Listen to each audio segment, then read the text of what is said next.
안녕하세요. 저는 서울 영훈고등학교 교사 최관하입니다. 저는 교직 생활이 지금 25년이 됐습니다. 우리 중고등학교 청소년들이 너무 좋아서 그래서 이제 교사가 되었거든요. 25년 동안 오면서 우리 애들의 삶을 이렇게 이제 보게 되고, 그리고 그 아이들의 고민이 무엇인가 이런 것을 많이 이제 생각하게 되었어요. 사실 저도 처음에는 나 같은 선생님 있으면 나와보라고 해. 나처럼 잘난 선생님 있으면 나와보라고 해. 우리 애들을 나만큼 사랑하는 선생님 있으면 나와보라고 해. 이런 생각을 하면서 지내왔었거든요. 그런데 아마 연륜이 있으신 선생님들은 알겠지만, 모두 그렇게 시작을 하지만 아이들은 항상 그 나이고, 그리고 우리는 이제 한 해 한 해 또 가면서 나이를 먹어가면서 아이들하고 소통이 좀 어렵다는 그런 생각을 많이 하게 될 겁니다. 특히 요즘의 아이들은 그 스마트 문화죠. 스마트폰이나 그런 문화 때문에 굉장히 급속도로 세상 문화에 젖어들어가는 걸 많이 보잖아요.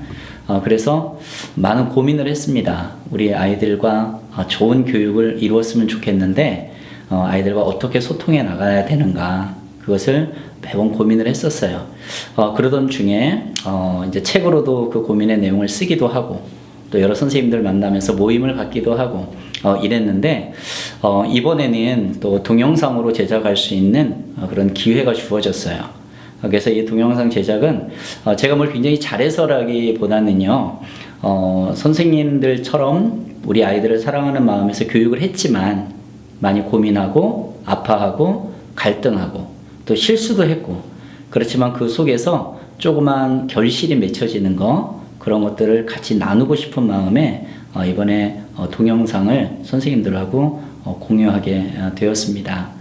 우리 아이들하고 소통하기 위해서는 먼저 아이들이 보여주는 그 현상이나 그 문제점을 보기보다는 먼저 그 아이들이 왜 그런 현상이 나타났는가, 그것을 먼저 우리가 생각해야 된다는 그런 마음을 많이 가졌어요. 예를 들면은 담배를 피는 아이, 술을 마시는 아이, 가출하는 아이, 요새는 이제 중독도 굉장히 많잖아요. 근데 거기에 우리가 집중을 하면 아이들을 변화시킬 수 없고요. 그래서 이 아이가 왜 담배를 피고 왜 술 마시고 왜 가출을 하고 왜 중독증에 빠져 있는지, 그것을 먼저 원인을 찾아내고, 그 원인이 밝혀졌으면 그 원인을 분석하고, 그리고 대안의 지혜를 모색해야 되는 게 바로 우리 교사들의 책임이 아닌가, 이런 생각을 많이 하게 됐습니다. 그래서 부족하지만 저 같은 경우에는 아이들이 뭐 가출을 하거나 담배를 피거나 여러 현상이 나타나도 절대로 실망하지 않는 그 마음을 제가 갖게 되었어요. 물론 처음부터 그랬던 것은 아닙니다. 그러나 20여 년간 오면서 저도 이제 하나님을 믿고 그 하나님이 주시는 힘으로 기도하는 가운데서 하나님의 지혜를 주시더라고요. 그래서 끝까지 사랑하는 마음을 주셔서 아이들을 포기하지 않는 그런 교사로 살아가게 되었습니다. 또 한 가지는 우리 아이들의 그 내면을 읽기 시작하면 아이들의 삶이 바뀌고 생활이 바뀐다는 것을 알게 됐어요. 그래서 소통이 결국은 우리 아이들을 살리고 그 아이들을 위한 교육을 잘 할 수 있는 길이라는 걸 알게 됐습니다. 소통의 가장 좋은 방법은, 이제 우리가 교사로서 할 수 있는 여러 가지 방법이 있지만 무엇보다도 기독교사로서의 삶을 사는 분들은 이제 기도가 빠져서는 안 되겠죠. 하나님과 우리가 소통하듯이 바로 그 기도가 축복의 수단이 되고 무기가 되어서 100번의 격려보다 한 번의 기도가 더 능력이 있다는 거, 그것을 믿고 먼저 의지해 나가는 우리 선생님들이 또 제가 되었으면 너무너무 좋겠다는 생각을 합니다.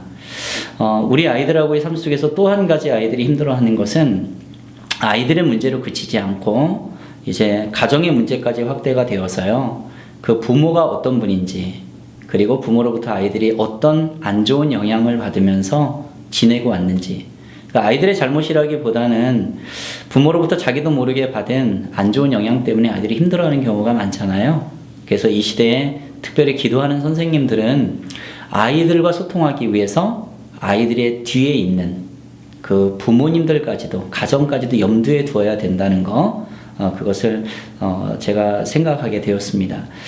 이것뿐만 아니라 참 많은 것들을 선생님들과 나누고 싶었어요. 근데 책도 한계가 있고 또 제가 여러 군데 강의도 다니지만 강의도 그 순간에 듣는 선생님들은 영향을 받지만 그렇지 않은 분들은 또 만나기가 어렵잖아요. 그래서 이번에는 이 영상을 제작함으로 인해서 이제 국내외에 있는 우리 선생님들, 선생님들뿐만 아니라 교육의 뜻이 있는 모든 분들이 이 영상을 보면서 같이 고민하고 또 제가 다 하지 못했던 것들은 같이 해결해 나가는 그런 길이 열렸으면 하는 바람이 있습니다. 예전에 제가 교사 생활을 처음 시작하고 그리고 한 10년 남짓 이렇게 지냈을 때는 제 능력을 굉장히 과신을 했었어요. 왜냐하면 일단 젊죠. 그 다음에 아이들을 사랑한다고 자신만만하고 그리고 잘 가르친다고 생각을 했었습니다. 근데 그것이 하나하나 이렇게 무너져가는 걸 느꼈어요. 일례로 그 전에 몇 년 전에 지금 뭐 체벌이 금지되어 있지만 그때 체벌이 있을 때 아이들을 이렇게 매로 이렇게 들기만 해도 좀 아이들이 자세가 잡히고 이런 것을 보았는데 몇 년 후에는 그것이 전혀 먹히지 않더라고요. 그리고 그 한순간 아이들에게 매로 다가갔을 때 아이들은 변화되는 것 같았지만 제 마음속에 그 아이들에게 매를 들었다는 그 아픔이 상당히 오래 가더라고요. 그래서 매는 아이들에게 효과적인 것이 아니다. 이런 생각을 하게 되었습니다. 이것처럼 처음에 교사 생활을 하던 그러한 생각들이 시간이 지나면서 조금씩 바뀌어갔고 그리고 학교에서 그 몸이 아픈 아이들 그리고 많은 그 과거의 트라우마, 가정의 문제로 인해서 상심이 있는 아이들은 다른 방법으로 해결이 안 되더라고요. 그냥 육체적인 병이 있으면은 병원에 가서 치료나 받아라. 선생님들은 이런 정도로 얘기를 하지만은 사실 기도하는 선생님들은 이제 육적인 치유도 하나님 앞에 기도하면서 올려드릴 수가 있잖아요. 근데 그러한 삶으로 제가 학교 현장에서 바뀌게 된 겁니다. 선생님들도 아시겠지만은 교실문 열고 들어가면 요즘에는 애들 거의 다 엎어져 있잖아요. 그 아이들 포기할 수는 없죠. 근데 그 아이들이 엎어져 있는 그 모습의 이유는 제가 봤을 땐 두 가지 정도라고 봅니다. 하나는 너무 피곤해서 졸린 거고요. 하나는 게으른 거죠. 그리고 또 하나는 이제 몸이 아픈 아이. 그래서 게으르거나 졸린 거 그리고 몸이 아픈 그 아이들에 대한 우리의 방법은 한 가지라는 거예요. 그 아이들을 사랑하는 마음으로 위로하고 격려하고 그리고 기도해 줄 수 있는 선생님. 기도는 굉장히 강력한 무기가 되고 아이들을 치료할 수 있는 그런 수단이 됩니다. 그래서 기도는 이론이 아니라 우리가 있는 현장에서 아이들을 사랑하는 축복의 무기로 사용할 수 있다라는 생각을 해요. 100번을 이야기하는 것보다 한 번의 기도가 아이들한테 축복과 격려로 자리 잡으면서 아이들은 우리 기도하는 선생님들에게 마음을 열어놓습니다. 왜냐하면 다른 선생님들이 할 수 없는 것을 저 선생님은 할 수 있다. 이렇게 생각하는 것 같아요. 그럴 때 우리 아이들 한 명 한 명들의 마음을 이제 우리가 헤아려 보는 길이 열릴 수 있다는 거죠. 그래서 이 영상 속에 기도하는 선생님이 어떤 영향력을 미치며 살아가는지 그러한 모습을 짤막짤막하게 담아놨습니다. 그 속에서 선생님들의 모습이 먼저 인내하고 소망을 갖는 선생님 그런 모습 아이들의 100가지 중에 99가지가 망가졌다 하더라도 한 가지의 장점을 찾아내서 격려하고 사랑하면은 그 아이들의 나쁜 99가지도 변화될 수 있기 때문에 그래서 우리가 인내하고 소망을 갖는 것이 참 필요하다는 생각을 했어요. 또 하나는요. 옛날에는 선생님이 뭔가 아이들한테 베풀어주면 아이들이 우리에게도 뭔가 줘야 되는 수수의 원리가 작용하는 그게 좋은 사제지간으로 이렇게 생각을 했잖아요. 그런데 지금은 그렇지 않다고 봐요. 지금은 우리가 부모의 마음을 가지고 아이들에게 그대로 이렇게 내려주는 그러니까 내리사랑의 교사들이 돼야 된다고 생각을 합니다. 그러면 우리가 그 아이들한테 직접적으로 바로 돌려받지는 못하더라도 그 아이가 나중에 5년 후에 10년 후에 20년 후에 세상에 나아가서 살아가면서 그때 그 선생님이 내가 잘못했어도 나를 포기하지 않고 정말 나를 격려하고 사랑해 주셨지 하고 그 받은 사랑을 자기의 후대들에게 또 주위 사람들에게 나누어 준다면 그것이 아마 우리의 교육의 보람이 아닐까 이렇게 생각을 합니다. 또 하나의 그 선생님들의 모습이 절대로 포기하지 않는 선생님. 성경 말씀 하나 인용하면요. 요한복음 13장 1절에 보면은 예수님께서 유월절 전에 아버지 때가 이른 줄 아시고 자기의 사람들을 사랑하시되 끝까지 사랑하신다는 표현이 있어요. 이 끝까지 사랑한다는 이 표현은 절대로 포기하지 말라는 그러한 표현이죠. 예수님을 믿는 우리는 길이요 진리요 생명이신 예수님이 가까이 있기 때문에 절대로 포기라는 말은 어울리지 않습니다. 그래서 아이들이 지금 문제점이 있고 어려움이 있다 하더라도 그것을 인내하고 포기하지 않으면서 소망을 가지고 나아가면 그 아이들은 하나님의 때 하나님의 방법으로 꼭 변화된다는 것, 그것을 믿고 나아가는 그러한 마음이 우리에게 있어야 될 줄로 생각이 들어요. 지금 말씀드린 이런 내용 말고도 또 여러 선생님들이 고민하고 또 아파하고 또 힘들어하고 또 내 고민거리를 누가 좀 들어줬으면 하는 그러한 내용들까지도 이 영상 속에 담겨져 있습니다.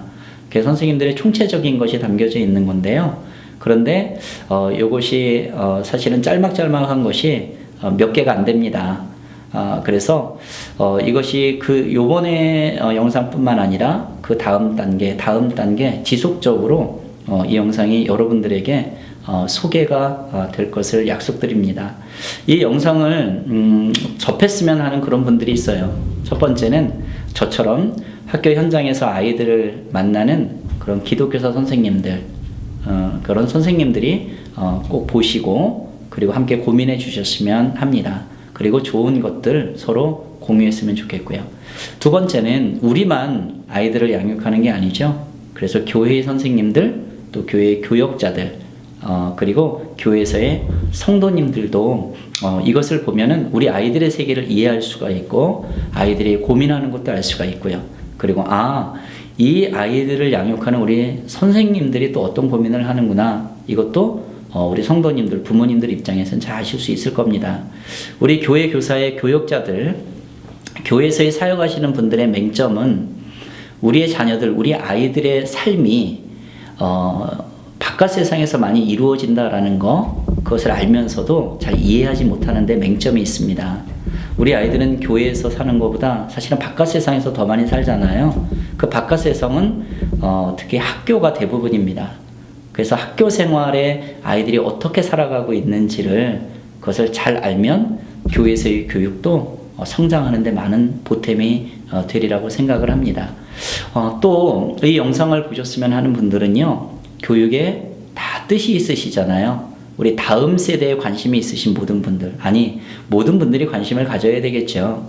그래서 이 영상은 가정이나 또 학교나 교회나 또 심지어나 학원이나 어떤 공동체든지 다음 세대를 염려하고 걱정하고 또 기도하시는 분들이 보면은 굉장히 좋은 영향력을 받고 또 함께 고민하고 공유하는데 일조가 되리라고 봅니다. 함께 이 영상을 보시면서 또 나누는 기회가 있었으면 좋겠습니다.